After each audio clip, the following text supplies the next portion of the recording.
So basically I just spent the last about 3 hours sanding, blocking this down, scuffing it up, all of that. I'm pretty tired now. It is late, but I did get it all done. So tomorrow I'm going to be able to come here tomorrow morning, get it all wiped off, get it cleaned up, start taping, and then I'll be able to base it and clear it. So stick around, that's coming right up next.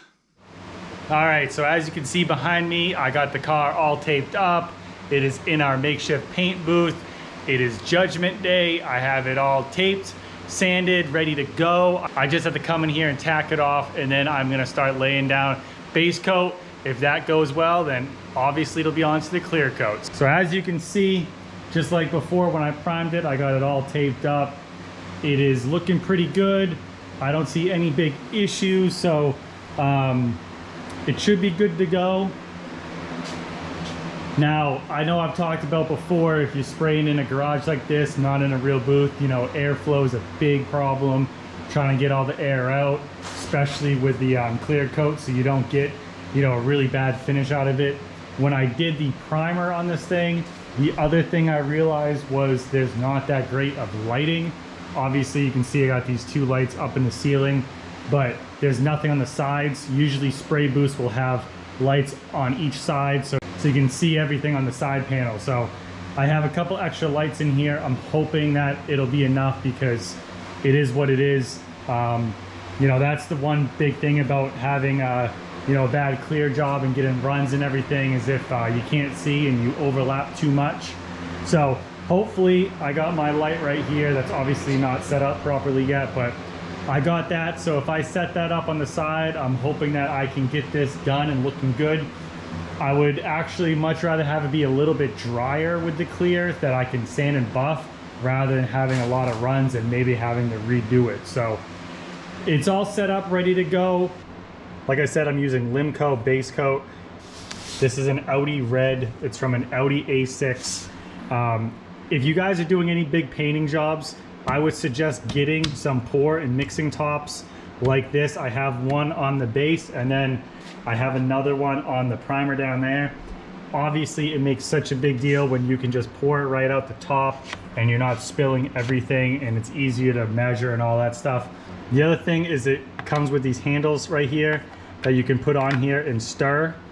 But what I like to do is you can get a drill and you can put it on here, and then you can mix up your paint that way.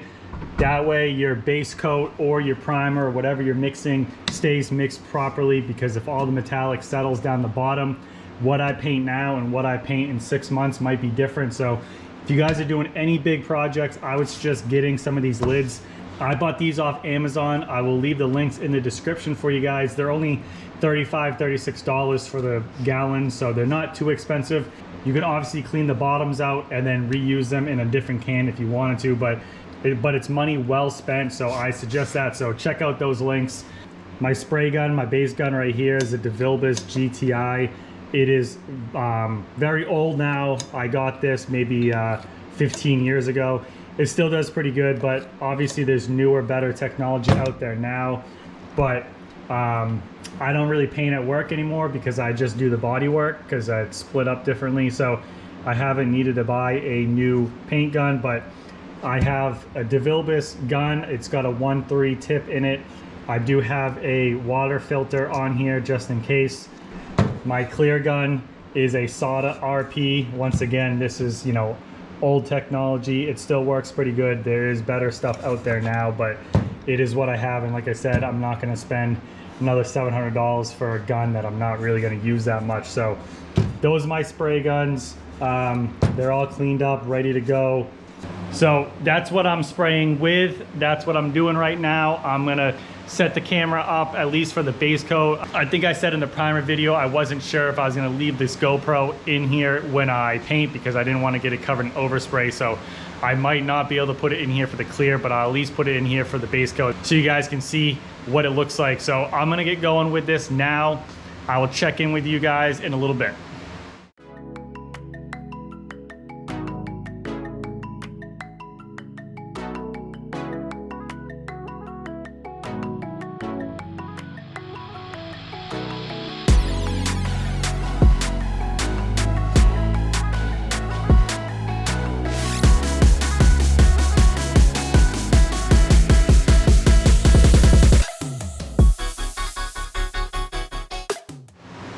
I just got it cleared. Like I said, I didn't set up the camera in here. I did not want to get it covered with overspray, but it's all painted, it's all red, it's all cleared, it's all shiny. It actually looks pretty good. There's obviously more dirt in here than, you know, you get in a real spray booth, which I knew was going to be my biggest downfall, and but I was going to sand and buff it anyway, so it looks pretty good. But yeah, there'll be some sanding and buffing, but the cleared laid out really good. I think I didn't get any runs that I see. I tried to be pretty careful with that, so I don't think there's any runs to sand out. So it'll just be you know, taking out some dirt nibs, Trizac-ing it, some 3000 grit, and it should be pretty shiny. So I'm gonna let this sit here for the rest of the day, but I will get this outside at some point this weekend so we can all look at this in the sun. So very successful job, I think. I don't see any issues with it. I'm actually pretty happy at this point. So perfect. I will see you guys next time when I reveal what this looks like outside. Thank you for watching.